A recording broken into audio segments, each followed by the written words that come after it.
Bismillah, walhamdulillah, wassalatu wassalamu ala rasulillah. Allahumma la sahla illa ma ja'altahu sahla, wa anta ya hayyu ya qayyum taj'alul hazna idza syi'ta sahla.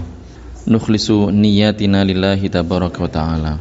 Seperti biasa, mari kita niat menghadirkan dalam hati kita bahwa kita duduk di sini mendengarkan kajian ilmu agama semata-mata adalah untuk mencari ridha Allah Subhanahu wa ta'ala.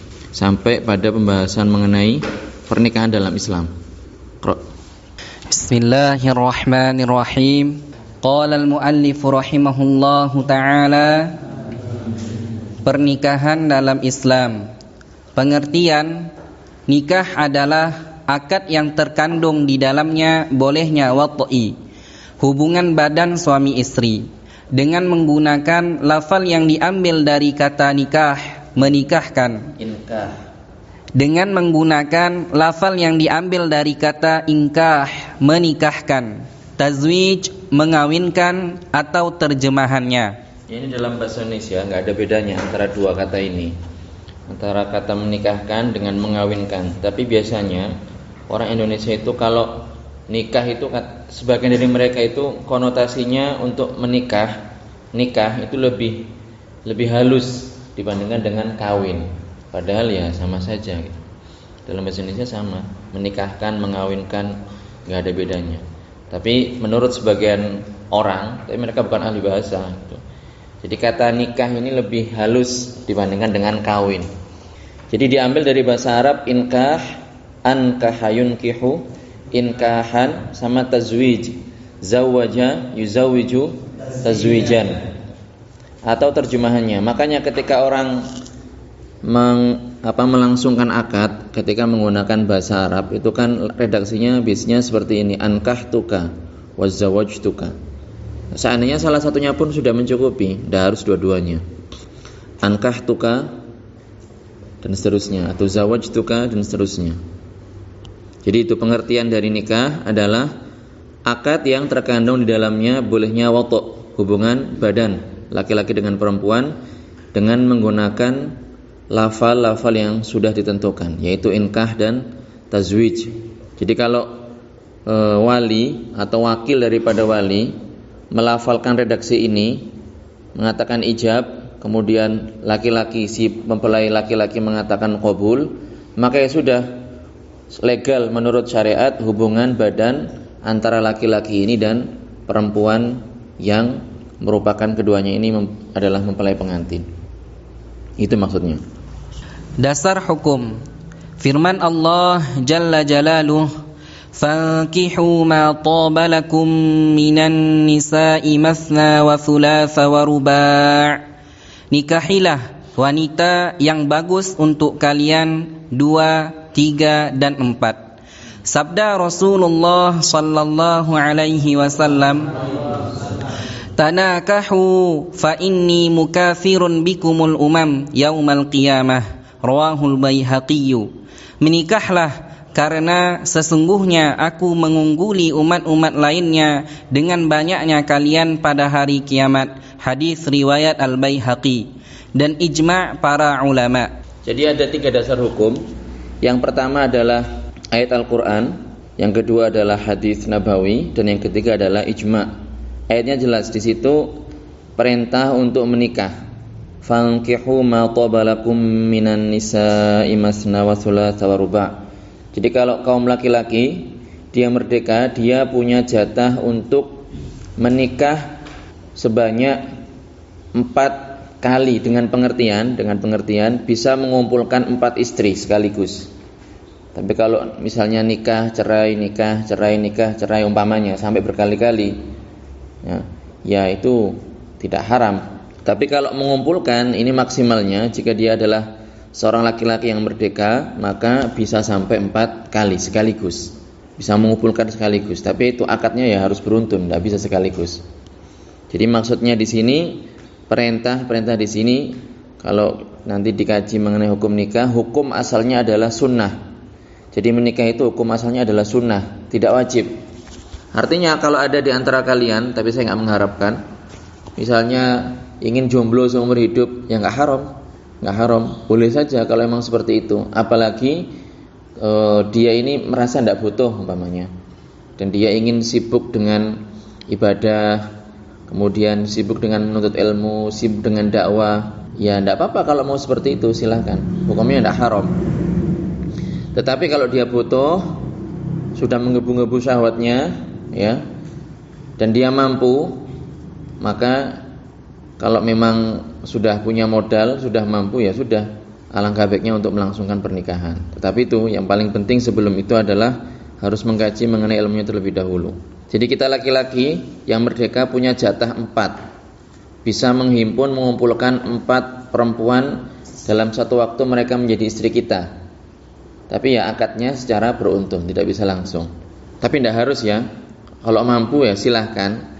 Kalau misalnya tidak mampu ya jangan coba-coba. Kalau mampu ya silahkan. Tapi kalau seandainya nggak dikerjakan ya berarti fa ta'ala nafsihi. Man istata'a an yajma' baina masalan arba' nisa, kemudian dia nggak melakukan, berarti fa ta'ala nafsihi, ya dia menyia-nyiakan kesempatan yang diberikan kepadanya. Dikasih jatah 4 kok ngambilnya cuma 1, berarti kan yang 3 disia-siakan sama dia kalau dia mampu tapinya. Kemudian sabda Rasulullah, tanakahu fa inni mukatsirum bikumul umama yaumal qiyamah. Jadi di sini disebutkan bahwa Rasul nanti pada hari kiamat, pada hari akhir, beliau akan merasa bangga dengan jumlah umat beliau yang jauh lebih banyak dibandingkan dengan umat-umat yang lain. Ya, bagaimana caranya supaya merealisasikan hadis ini? Ya tentunya dengan cara menikah. Karena orang menikah di antara tujuannya adalah menghasilkan keturunan yang soleh. Kemudian yang ketiga adalah ijma. Jadi kesepakatan para ulama bahwa nikah merupakan perkara syariat yang sudah ditentukan oleh agama, sudah diatur oleh Allah Subhanahu wa taala. Jadi 3 hal ini merupakan dasar hukum pelaksanaan pernikahan dalam Islam. Ayat Al-Qur'an, kemudian sabda Rasulullah atau hadis, dan yang terakhir adalah ijma. Sekarang akan dibahas mengenai hukum nikahnya. Ini bagaimana? Hukum asalnya seperti apa? Apakah bisa bergeser? Hukum nikah adalah sunnah bagi laki-laki yang mempunyai hajat untuk berhubungan badan suami istri dan mempunyai bekal yang terkait dengan nikah seperti mahar, pakaian semusim, nafkah sehari pernikahan. Dan makruh bagi yang tidak mempunyai hajat untuk berhubungan badan dan tidak mendapati bekal yang terkait dengan nikah, atau memiliki kelainan yang mencegahnya untuk berhubungan badan seperti impotensi. Waliyadzubillah. Jangan sampai, ya ini makanya kalian yang masih muda-muda itu order dealnya dijaga. Jangan sampai belum nikah sudah turun mesin. Diperhatikan itu masalah makanan, nggak usah merokok lah, nggak ada vitaminnya, nggak ada faedahnya. Daripada untuk merokok, mending digunakan atau dibelikan makan yang bergizi. Beli susu, beli buah umpamanya, beli madu, itu kan lebih bermanfaat. Beli kurma, makanan-makanan yang dianjurkan oleh Rasulullah untuk kita konsumsi. Beli kismis, dimakan itu setiap pagi misalnya berapa butir, kan ada ketentuannya itu.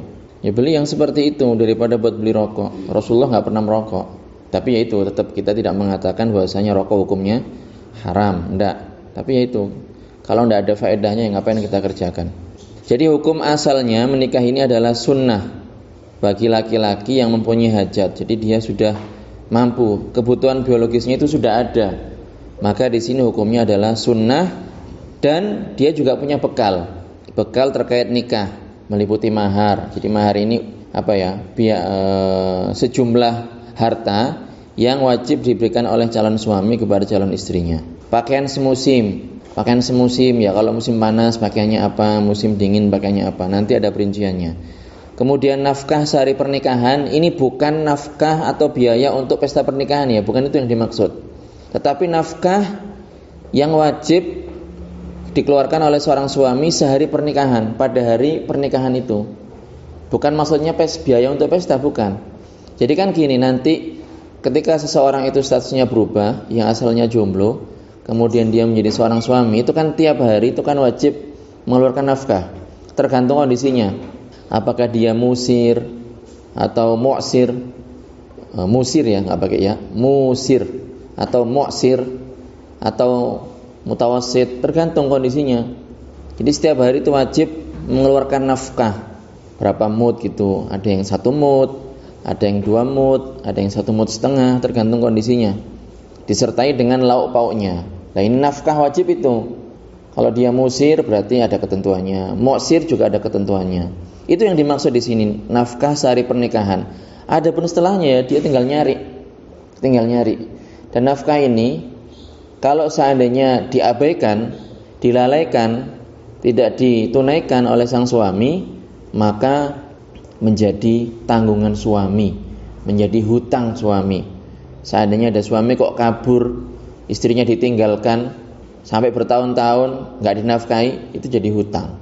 Jadi hutang itu. Makanya kalau kalian nikah ya berarti harus siap dengan konsekuensinya. Jangan cuman enaknya saja. Mana ada orang yang mau anaknya cuma ditidurin aja, nggak dikasih nafkah. Nggak ada. Jadi itu hukum awalnya adalah sunnah. Kemudian menjadi makruh bagi orang yang tidak mempunyai hajat. Itu tidak ada kebutuhan biologis. Kebutuhan biologis tidak ada, biaya bekal untuk pernikahan juga tidak ada, atau dia punya kelainan, impoten misalnya. Adiknya itu nggak bisa berdiri. Maka yang seperti ini hukumnya makruh. Kenapa ya? Kasihan istrinya. Kita laki-laki butuh, perempuan juga butuh, sama-sama butuhkan. Ya kalau kita tidak bisa memenuhi nafkah, mereka bilangnya nafkah batin, itu kan gimana? Makanya hukumnya adalah makruh kalau kondisi-kondisi yang tadi sudah kita sebutkan.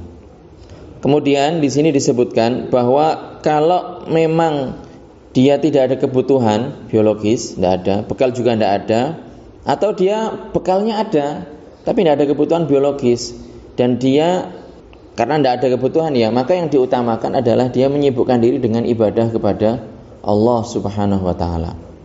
Jadi kalau tidak ada kebutuhan, maka dianjurkan, diutamakan untuk menyibukkan diri dengan beribadah kepada Allah Subhanahu wa taala. Jadi dalam hal ini nikah, dalam kondisi seperti ini kalau dia tidak butuh, nikah tidak lebih diutamakan, tapi lebih diutamakan untuk ibadah.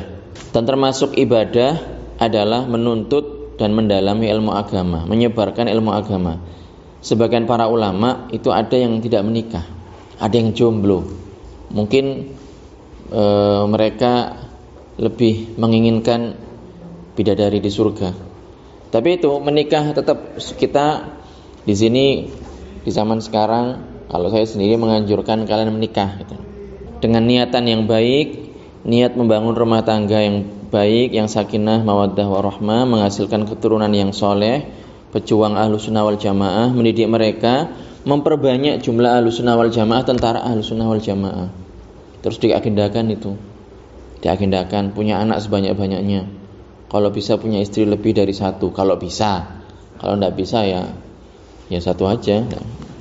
Itu nggak habis-habis kalau tidak mati. Wadih? Akad nikah.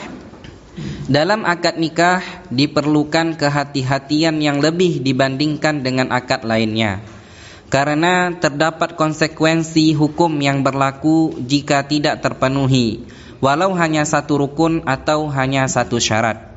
Rukun nikah. Rukun nikah ada 5, yaitu pertama, sighat, lafal yang berupa ijab dan qabul. Kedua, zaujah, calon istri. Ketiga, 2 saksi. Keempat, zauj, calon suami. Kelima, wali. Dan yang mengucapkan akad, memulai dan menerima akad adalah calon suami dan wali. Ya, jadi ini kita sudah masuk mengenai pembahasan akad nikah. Penting harus diketahui rukun-rukunnya apa saja, syarat-syaratnya apa saja, karena kalau seandainya salah satu dari hal-hal ini tidak terpenuhi, maka akan berakibat pernikahan tersebut tidak sah. Kalau tidak sah kemudian melakukan hubungan badan, ya berarti hubungan badan itu adalah zina. Kalau seandainya punya anak itu berarti adalah anak zina. Jadi nasabnya tidak kembali kepada laki-laki, tapi kembali kepada perempuan. Jadi yang pertama rukunnya, rukun nikah ada 5. Pertama sighah, lafal yang berupa ijab dan qabul. Ijab qabul antara wali atau wakilnya dengan mempelai laki-laki atau wakilnya. Jadi boleh kalau kalian misalnya grogi, ya, grogi takut nanti salah ucap atau gimana, bisa diwakilkan ke temannya yang super pede, enggak apa-apa. Nanti kamu pas nikah kamu aja ya. Kamu aja, tapi ya pastikan bahwasanya ini tahu ini calon istrinya ini, nanti dikira temannya yang jadi suaminya. Atau nanti berubah, ternyata lebih ganteng daripada temannya, lebih ganteng daripada suaminya yang beneran. Dipastikan seperti itu. Dan yang menjadi wakil juga menerima pernikahan bukan untuk dirinya, untuk temannya yang mewakilkan kepadanya. Seperti itu. Ijab dan qabul, sighah. Jadi seperti mengatakan zawajtuka atau ankahtuka. Kemudian ini wali ya yang bilang seperti ini atau wakilnya. Kemudian mempelai laki-laki atau wakilnya mengatakan qabiltu nikahaha. Qabiltu nikahaha. Kalau untuk wakilnya berarti qabiltu nikahaha limuwakkili fulan umpamanya. Jadi jangan sampai keliru.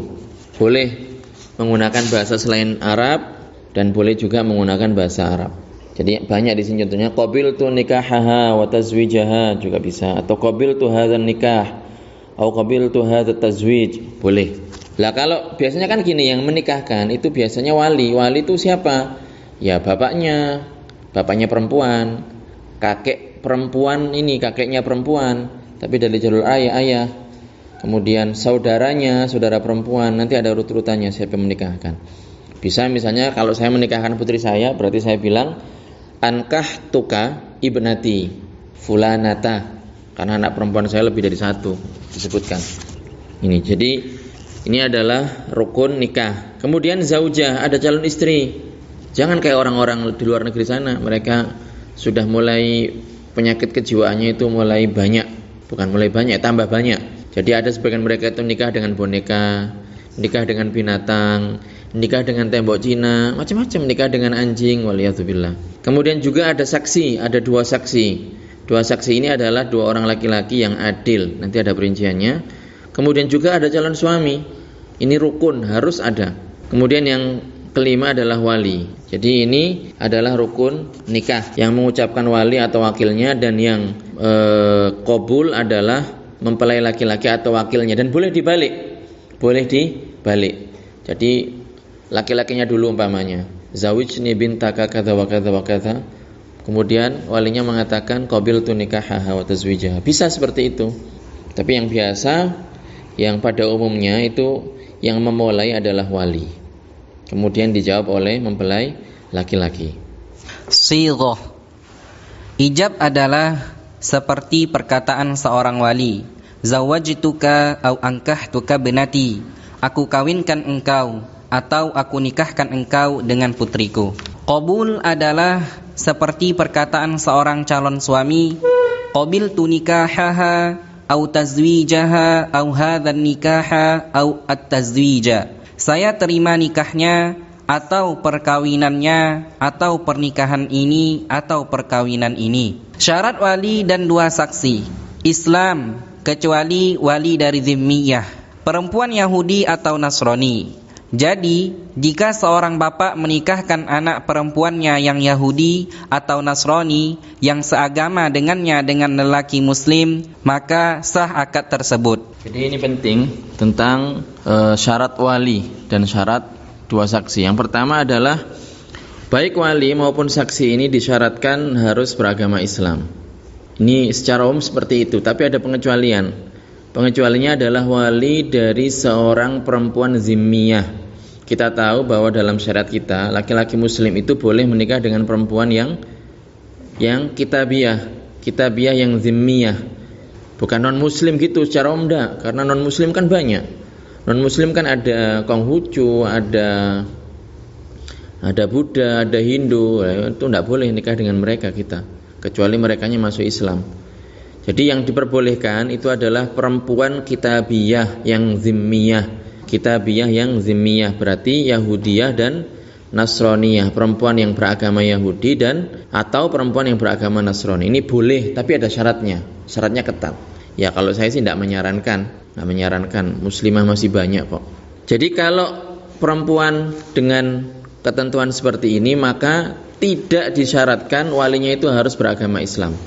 Bapaknya itu harus beragama Islam, tidak syarat itu. Jadi kalau misalnya bapaknya seagama dengan putrinya, sama-sama Yahudi atau sama-sama Nasrani, maka sah kalau seandainya menikahkan dengan calon suaminya yang muslim. Jelas? Mukallaf, baligh dan berakal. Jadi tidak sah anak kecil atau orang gila menjadi wali. Al-adalah, adil secara zahir. Jadi sah akad nikah dengan wali dan saksi yang mastur al-adalah, yaitu orang yang dikenal adil dari segi zahir, yang tampak saja. Adil adalah orang yang menjauhi dosa besar dan tidak melanggengkan dosa kecil, sehingga maksiatnya mengalahkan ketaatannya. Menjaga harga diri yang biasa dimiliki orang-orang seumpamanya. Beraqidah ahlus sunnah dan mampu menahan diri pada saat marah, sekiranya kemarahannya tersebut tidak menghantarkan pada kemaksiatan. Jadi ini syarat berikutnya, saksi dan wali adalah harus mukallaf. Mukallaf di sini maksudnya adalah baligh dan berakal. Jadi anak kecil tidak sah menjadi wali. Kemudian juga tidak sah menjadi saksi. Nah, kalau masih dalam kondisi belum baligh. Kemudian adalah di sini adalah al-adalah adz-dzahirah. Jadi yang tampak saja gitu. Jadi tidak harus diteliti, diinvestigasi, kemudian ini beneran soleh apa enggak umpamanya, tidak harus seperti itu. Ya sudah, kalau seandainya calon mertua kita itu adalah orang dia mungkin sudah pernah haji, dia juga kelihatannya sholat, taunya masyarakat dia ini orang baik umpamanya, ya sudah, itu sudah cukup. Kalau emang dikenal seperti itu, bukan pelaku dosa besar, ya sudah, itu bisa menjadi atau sah menjadi wali. Nah, pengertian adil tadi sudah disebutkan di sini. Dan saksi juga demikian. Syaratnya 2, tapi kalau seandainya mau disaksikan orang sekampung ya tidak ada masalah, boleh-boleh saja. Nah, ini syarat yang berlaku bagi wali dan saksi. Nanti akan disebutkan atau sebentar lagi akan disebutkan syarat tambahan bagi 2 saksi.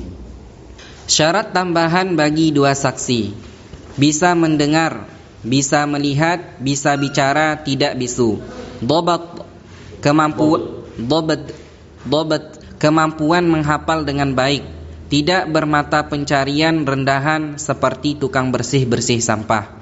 Jadi tidak sah persaksian orang yang buta, orang yang tuli, orang yang bisu, orang yang tidak mempunyai kemampuan mengungkapkan atau berkata-kata, atau orang yang bermata pencarian rendah. Jadi ini syaratnya mendengar, bisa mendengar, melihat, ya karena dia saksi. Kalau tidak bisa melihat, apa yang disaksikan? Kalau tidak bisa mendengar, apa yang dia saksikan gitu. Jadi tujuannya adalah nanti kalau seandainya ada sengketa, ada pertikaian dan seterusnya, ya ini menjadi saksi bahwasanya fulan ini menikah dengan fulana. Ya kalau dia nggak bisa melihat, nggak bisa mendengar, nggak bisa bicara, tidak dobot misalnya, tidak bisa menghafal dengan baik, ya berarti dia gimana menjadi saksi kan? Nanti dibutuhkan untuk itu. Kemudian juga tidak bermata pencaharian rendah, tidak tukang bersih-bersih sampah umpamanya. Ya ini kriteria disebutkan oleh agama karena mereka menjadi saksi. Bukan berarti orang kalau pekerjaannya seperti ini kemudian haram, enggak, bukan seperti itu. Jadi ini adalah ketentuan hukum dari agama. Sebagai contoh umpamanya, ini kan disebutkan tadi bahwasanya saksi itu kan dari orang laki, wali juga dari orang laki, bukan dari perempuan. Itu bukan berarti merendahkan perempuan, enggak, tapi ketentuan agama seperti itu. Jadi yang menjadi saksi adalah laki-laki bukan perempuan. Jadi kalau orang buta, bisu, tuli, terus tidak bisa mengungkapkan, ya ini tidak layak menjadi saksi. Nah, kemudian untuk wali nanti akan disebutkan bahwa mereka ini punya prioritas, ada urut-urutannya. Jadi mereka banyak yang bisa menjadi wali, banyak. Jadi satu keluarga itu ini bisa jadi wali, bapak bisa jadi wali, kakek bisa jadi wali dari jalur ayah, saudara bisa jadi wali, saudaranya ayah bisa jadi wali, anaknya saudaranya ayah bisa jadi wali, kemudian anak dari saudara kandung juga bisa jadi wali dan seterusnya. Jadi ada ketentuannya.